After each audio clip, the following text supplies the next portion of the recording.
No Game No Life has a great world and storytelling that deserves a 10 out of 10. Some that have seen it might disagree, however I love the world and the storytelling. We start out with two main characters, Sora and Shiro, as they are NEETs that play games all the time. They're known in games they play as the group named Blank. Also, they play two characters each in the opening scene. They are so good at games that they know how to win against cheaters and both possess an insane IQ. Sora, the older brother, has an IQ of around 150, while his sister Shiro has an IQ of around 200.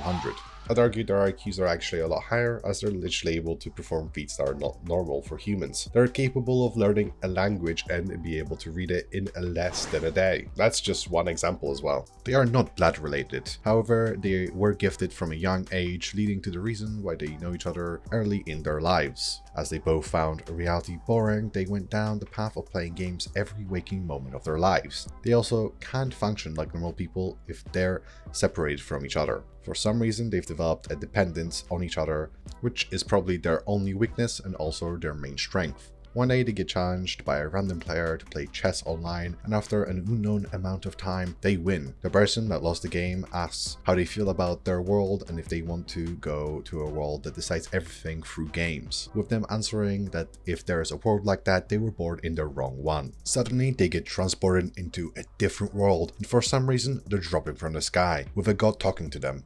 We find out that they were playing against a god from a different world. Ted, the god of this world, gives them a brief and short rundown of the world in regards to the rules placed on every being in it. They later find out why the world is so different. There are 16 different races and they are ranked according to the power they hold. Humans are on the bottom as they can't use any magic. They've also lost most of the territory that they owned. Now they only have one nation and the king passed away. The daughter of the king loses to a girl that has help from another nation, and our main characters decide to try and win the throne. This is a quick rundown of the plot and the world. There's a lot of information that's given to the viewer, however it's done in a good way, not making it super complicated. One of the characters is used to explain the world, and the main characters are used to explain the game and how you sway the odds in your favor. According to the main characters, games have no luck involved in them, there's simply a lot of variables that you need to learn how to control. There's a movie that explains what happened for the world to revolve around games deciding everything. However, you don't need to watch it to understand what happens in the show. The saddest thing is how there is never going to be a second season. From my understanding, the creator of the art was allegedly using other artists' work to the point where it looked like it was traced. I'm sure there are plenty of videos on the internet looking deeper into this. It's just sad, as this story, if finished, would have been amazing. There was plenty of setup for the next season, and it could have ended with 1 or 2 more seasons. The show never decides to waste time and tries its best to get straight to the point. Within 12 episodes, we're introduced to 3 nations, a lot of different races, and it was all well written. Overall, the point I'm trying to make here right now is that this was a huge waste, and honestly, if the show continued, it would be one of my favorites. Moving on, the characters will get an 8. There's a lot of characters within our main cast, consisting of Shiro and Sora, the genius siblings, Stephanie, the daughter of the foolish king, and Jabril, a Fugal that's obsessed with knowledge. All the characters are written around the 2 MCs, as all the importance is placed on them and the new world that they are in. The characters can stand out by themselves as they have very distinct personalities and have their own place in the world. However, with the story revolving around change, all of these characters are challenged by our 2 MCs. Their views of the world and the place that they have in the world are both challenged, allowing for good development and interactions. If this show had more seasons, I would be able to explore this in bigger detail. With the 12 episodes, we have development that gets sacrificed for jokes. This is kind of realistic, as when talking with friends, you'd make jokes about them even if you believe in them and like them. The only problem is how this gets pushed too far because it's an anime. This could also be because of the antisocial personality that Sora and Shiro have. It's not that big of a problem either. Now let's focus on the dynamic between the 2 MCs as they work together to achieve their goal, fighting God again. While they can't function if separated, they possess good social skills when needed. This could be the outcome of them perceiving this new world as a game. This is the best way to explain their reactions in the later sections of the show. When they go to a place that looks like their past world, they have a breakdown. After they realize that they're still in the fantasy world, they snap back to being normal.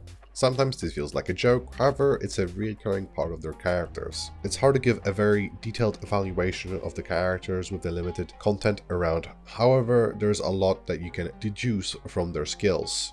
I do believe that Sora was originally on the path to be very successful in the world, however, his overachieving caused him to realize how little fun reality was. This led to the antisocial nature that he has now. Sora has the skills to talk to chess pieces and convince them to sacrifice their lives for his victory, and he can talk in front of a nation and reignite the flame they had lost for years. His character is written to only believe and trust in limited people. That's why he never shows a sign of weakness even to people he cares about. He'll be goofy around people, however, I wouldn't be surprised if that was an act to some point. There's more that could be said about the characters. However, I'll move on to the action of the show. I think the action deserves an 8 as it's good, however, it doesn't happen a lot. The show is designed to be fun, have tension, be psychological, and have a grand world. This makes most of the starting parts of the show revolve around storytelling and character development. However, there's small bursts of action that are executed very well. A lot of the time, the action jumps right in your face rather than being subtle or building up. This is because of the limited use of it. This is in regards to the actual show, as the movie is full of action as it shows the world as it was at war. However, I'm not considering the movie in the rating. A lot of the time there is narration from the characters that's explaining more about the situation, adding narrative structure. This is good as most of the decisions made were pre-planned to create a situation which needs more explaining to make the viewer better understand everything. The only reason why the rating is not higher than 8 is due to there not being more action. Honestly, there also could be a higher quality of action, but due to the fact that this anime came out such a long time ago, I think it's justified. Overall, the action could have been faster paced, however there is no need for it as the explanations help a lot and also allow for the show to be different than most. As for the sound, it's good and I'd say it deserves a 9 out of 10. There's little to complain about, however, before I talk about the good parts of the sound design in the show, let's talk about the opening. When I first watched the show, I loved the song in the opening, and honestly, it's my favorite song with the piano used for the main instrument throughout the whole song. While it's nothing that I would listen to now, it's still amazing and has great visuals supporting the whole opening.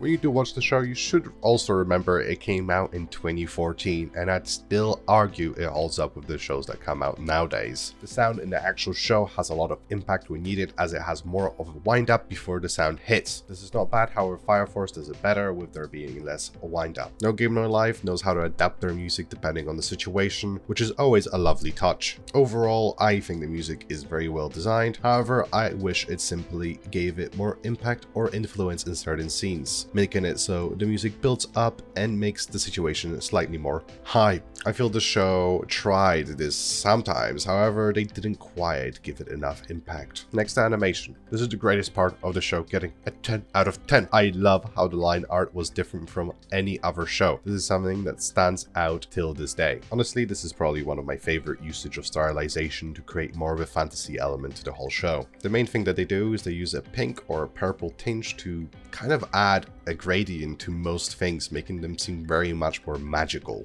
The animation is still amazing and the character designs are made to look a little more cute than most shows. I just love how everything is combined to create something that I feel still has not been replicated. I know of shows that use the same idea, however, the show still stands above them when it comes to the art. Overall, the show gets a 45 out of 50. This is a great show, however, depending on what kind of anime you like, this might not be your cup of tea. If you got to this point, make sure to subscribe. We make 2 videos a week, one on Monday and one on Friday. Either way, give this show a chance, as it's an amazing show. Hope you liked the video and I hope you have a great day. Sorry for this video being a week late. I got a virus that I cannot say the name of on YouTube if I don't want to get penalized, I believe. Not 100% sure about it, but I'm not gonna take the risk. Pretty much it made my brain not function normally. I got a very foggy brain and stuff, so it made it so the video is late. That's the only reason, really. Hopefully after this I won't get anything, and hopefully I will recover by the time this is up, and I'll be able to post